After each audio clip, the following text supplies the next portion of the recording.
Hello, everyone. Welcome to the new episode of our podcast.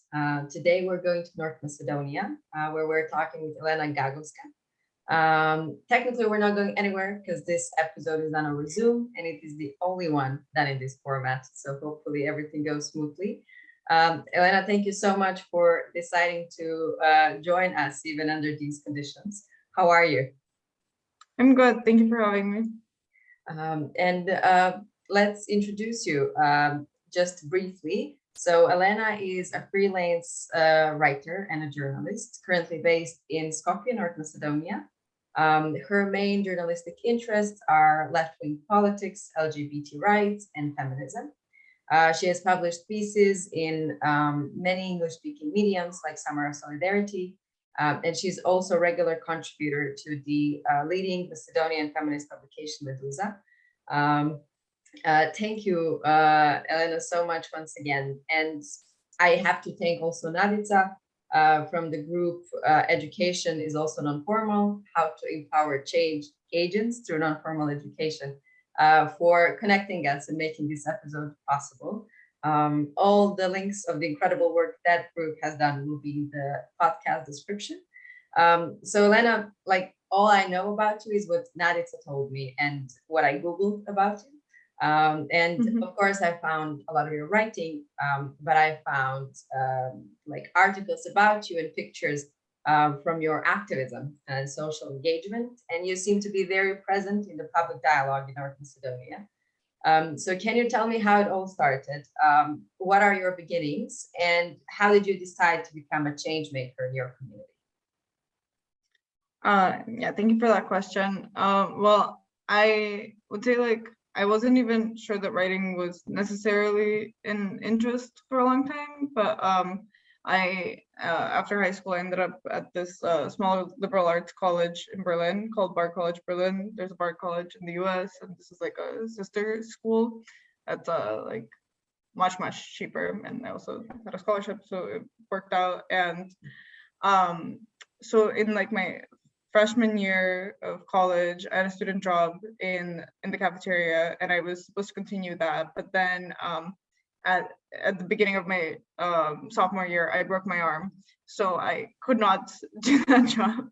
And then I was like thinking of what other student jobs I could apply to, and like I had applied to the blog like at the beginning of my freshman year, but I didn't get accepted because like I had like no writing experience at the time, really, except like high school stuff. So then I decided to apply. Like my arm was no longer broken actually when I applied, but I think that kind of pushed me to like just try to do something that was like more like something I could do from my room or whatever. And I applied for the blog job. So it was a student blog. It was supervised by a person from like the administration, but it was mostly student run. And in my application, actually, it was kind of funny because I thought the blog wasn't very good before I joined, and I said this in my application. I didn't say that it wasn't very good in the application, but like I just thought that it wasn't like engaging politically in any kind of way. It was sort of like very focused on campus life, and it was sort of a PR tool for the school, which is like it sort of continued to be, but in a kind of different way, where I was I kind of started writing more like political content, and suddenly the blog was getting a lot more views, much more than before. And so I was asked to like also be the editor of the blog, which I kind of rejected because I didn't feel that I could do that at the time. So I just ended up being like a associate editor, deputy editor, because I still wanted to focus mostly on writing. And yeah, so that's how I kind of got started. And when like we were talking about doing this podcast, I tried to go and see what my first articles were, and I read them. I was like, oof, not like don't look them up, please. Just look up something from 2020 onward. All right. But yeah, and so from there, then like I got published in a different publication from the New School of Social Research, because one of my professors was used to teach there, and he was reading my articles in the blog. And then like I knew some people from Jacobin magazine, like just like socially, and like when the Macedonian referendum for the changing of the name happened, they asked me to write an article for them, and sort of like one thing led to another, and then like Kalia Dimitrova, the editor from Meduza, asked me to start writing for Meduza when she was founding it, and it's just kind of been like one thing after the other. But honestly, if I didn't have this like start of and lots of freedom with the blog to write like about random topics that interested in me, I don't think that I would have developed as a writer as much as I have. Mm-hmm. Are you now like studying journalism?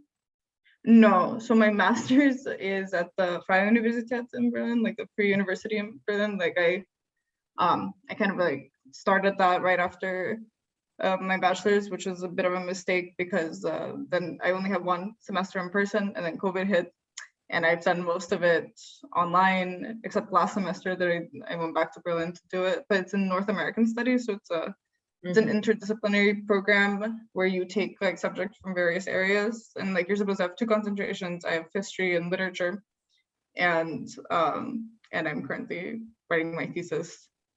So fingers crossed that I'll be done by the end of the year. Yeah, I hope so as well. Thank you so much for the answer. And in this project so far, we mentioned plenty of times like the importance of protests in the civil engagement. And I saw many of your articles that talk about protests that you've been to, many pictures. I think almost all your pictures on Google are from some kind of protest. So I reckon it's a big part of your engagement. What do protests mean to you, and what have been some of your most valuable experiences? Right, I feel like that's kind of a difficult question to answer because I think they meant a lot to me, especially like when I was like 18 or so, when Vomero was still in power in Macedonia. It's a right-wing party here that sort of had a, I would say, kind of authoritarian rule for 11 years. And then there were these so-called like bombs. It was like there was a wiretapping scandal, so like the opposition kept releasing these wiretapped conversations. And the very first protest it wasn't the first protest that I went to, it was the second actually, but it was the most like impactful for me, I think, like politically at the time. Was there was one of these leaks was about how the government basically tried to cover up murder of a young man called Martin Neshkovsky. And I was like, when I was listening to it, I remember it like very vividly, like feeling very angry about it. And I called my friend Anders, and I was like, we gotta go, we gotta do we should like go to a protest. And like we saw on Facebook that something was gonna happen like in front of the government. But we like, I don't know if we misread the time or we got like the wrong information. It was supposed to start at 6, but we like showed up at like 5:15 because we thought it was like 5. So we were like the first people there, and we're like, oh wow, not enough people are here. But eventually people showed up, and the protest was like very, very intense because there was also police that were very like armed, and like there was a moment where like people had their hands in the air, and like it was like quite like an intense experience. And then the colorful revolution came the year after, and I think that especially having these like moments where like you are either witnessing police brutality or it's or there are situations that are like close to like danger of that. I think that definitely like made me understand what kind of role the police plays in society, that like it's not really there to protect you, that it's there to like protect the state, to protect capital. And I think on a personal level, this is like the protest that like made me really like viscerally understand how protests can be effective. But there are also ways in which protests are not effective a lot of the time, because if you are just gathering and you are physically in some kind of space, but you are not making concrete demands, it's not repeated, or it's not just, there isn't like a massive organization behind it, it's just like people showing up. It can also be a kind of empty political gesture. And I feel like what ended up being like the reason why the colorful revolution was kind of strong, it was because people did it every day and or like on most days. And I think if there is a concrete political goal in mind, I think protests can be a very strong tool, but they can also be a tool of kind of, I don't know, not very effective, or a way for people to like visually present what they want, but not necessarily lead to any like real political outcome. I think that's, at least for my country, case most often. So we do have protests, I think, like every 2 months for something, and they tend to be massive at the beginning, but then they die out in a couple of days, and there is no change ever. And so in all our episodes, we like to have this speed round of questions. And are you ready for your own? I'll try. All right. So who's your favorite writer? Yeah, I'm not one of those people that has one necessarily, but I'm a big David Graeber fan, even though I haven't read that much of his writing. He's a sociologist who like recently wrote this like giant book that I will read called The Dawn of Everything, which is kind of like a reinterpretation of history, but also like I think in our emails you mentioned like Elena Gagovska, who is a Macedonian writer who I really love. Like I read all of her books. I am a big fan of Juno Diaz. Like recently I read Dolly Alderton, this British author. She's very fun. Like I really enjoyed the books. Yeah, just I don't know. I think writers are like one of these like phases. Like sometimes you're into one writer, sometimes into another. I think it's hard to have a favorite. All right, and how about your favorite museum? This I do have an answer to. It's the Technical Museum in Berlin. It's my happy place. Like it's just very like it has lots of like trains and like boats and like planes and stuff, and it's just like I went with a friend when I was back in Berlin this summer, and we did this thing where I was like, okay, Liam, we are not going to read any signs. We're just going to experience this as like children, to just like look at the trains and the boats, and it was super fun. And it was like my 3rd or 4th time going to that museum. I expected like art history or something like that, but no, I love this museum. It's very, if you go to Berlin, it's like the most fun. I feel like because you can you can read the stuff, like you can learn things, but you can also just experience it like very like whimsically. All right, and who's your favorite movie director? I don't know that I necessarily have one, but I do love film a lot. I've been enjoying like Greta Gerwig's films this year. Yeah, I don't know. Hard question. I feel like I don't really do favorites, but I do love the Technical Museum of Berlin. So nice. Shout out to that. And the last one, the favorite city. Favorite city? Okay, yeah. Skopje and Berlin. These 2 cities are my homes in different ways, and I think they will always be my favorite cities. Very nice. You succeeded. Good round of speed questions. Great. So as I said in the introduction, your main like journalistic interests are left-wing politics, LGBT rights, feminism, and you often write about different topics, like typically through the perspective of some current events where you give your own judgment on what's happening in the world. I saw some articles about Depp versus Heard trial, TV series Euphoria, Sestri, the Macedonian movie. And some of them are very relatable, something that is happening currently. Some of them are very, very controversial, like anti-war, anti-military activism. So how do you find your topics, and how did you decide that the topic is worth commenting on? I wouldn't say that I have a method necessarily of choosing topics. Like I can say, for example, about the Amber Heard article, I was getting a lot of these like kind of like anti-Amber Heard propaganda on my social media, and also like I got into a big fight with a friend about this. We're like literally currently not speaking, because of like the trial, like, and how she was like fanatically pro-Dep, and like I feel like, and she's also like, she's like a queer person, and like I thought like more or less sort of like left-leaning, and it was kind of like shocking to me. Like I think that one was really like personally inspired, because I was like, this is not at all something I was expecting from someone like that. Like, of course the trial is kind of like complicated, and like it's not like Amber Heard acted in the best ways, but like there was like an obvious like smear campaign against her. And like with that one, I kind of decided based on that. But I think in general, when it comes to my articles, like I have a specific lens that I know that I view the world through, that's like feminist and leftist, and like because I understand the world through this, and I know what my values are.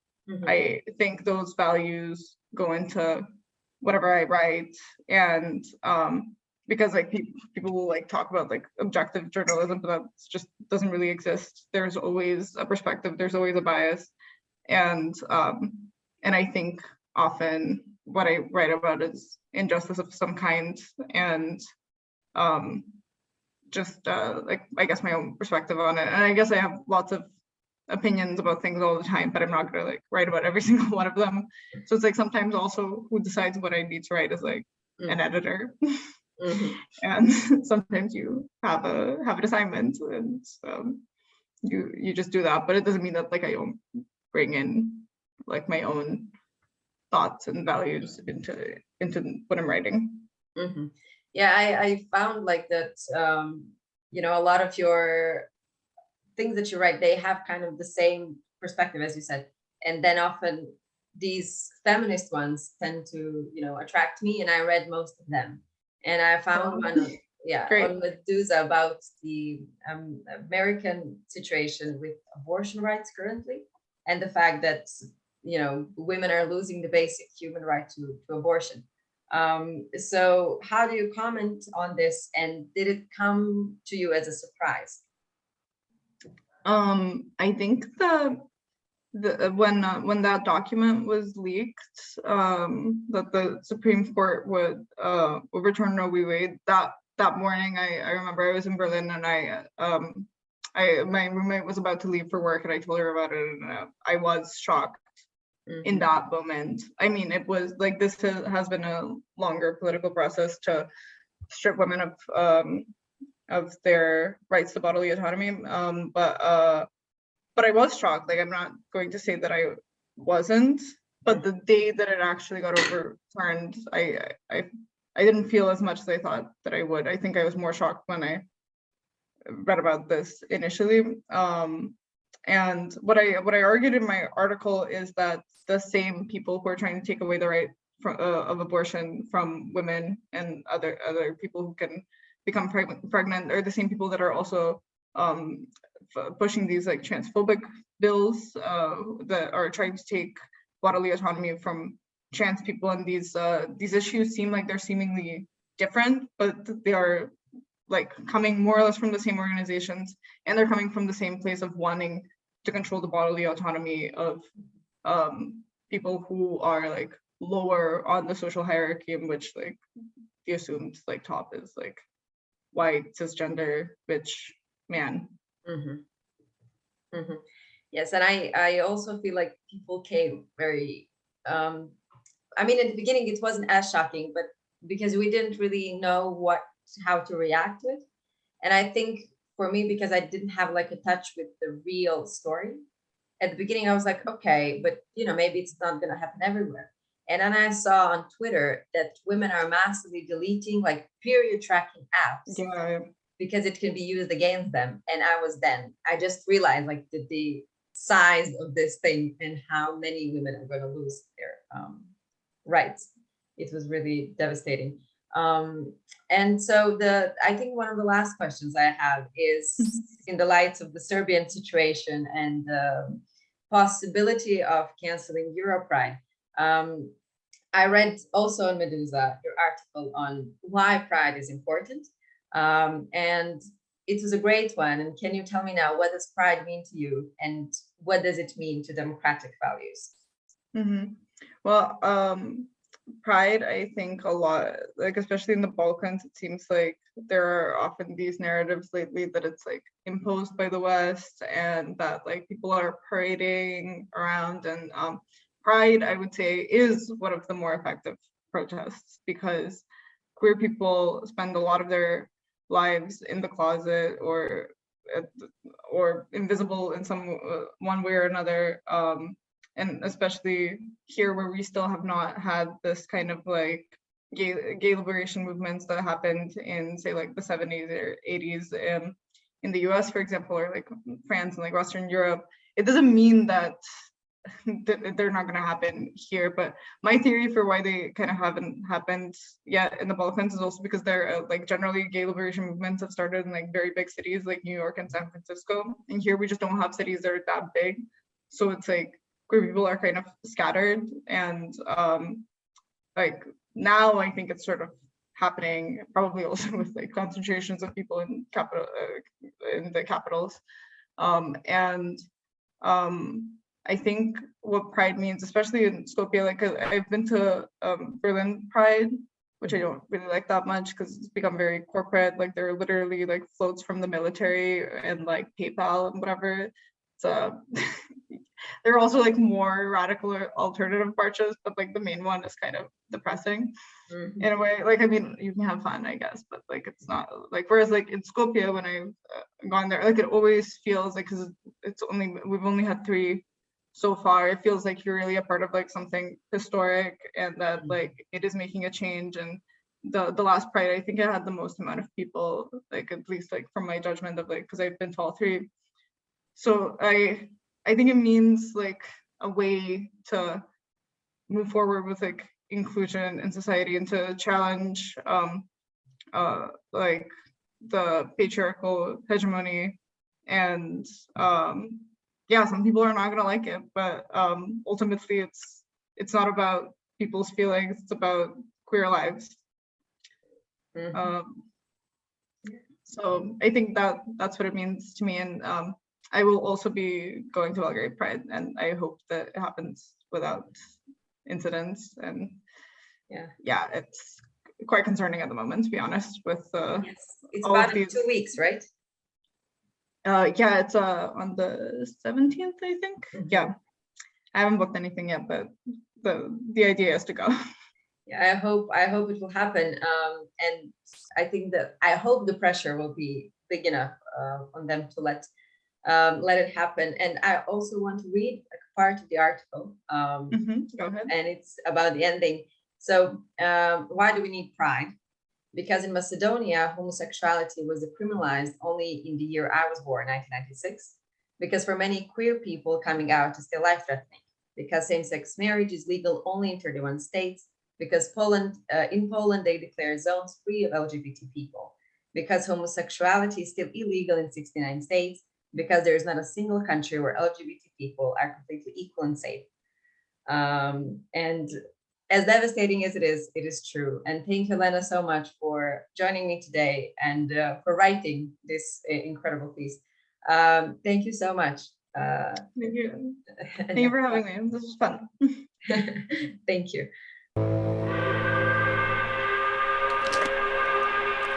They arm and go board the train.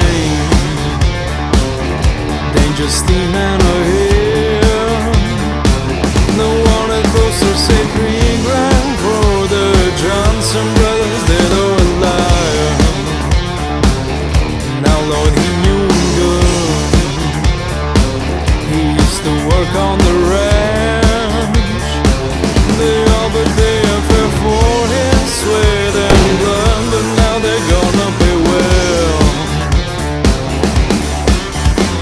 The man who became virgin with no more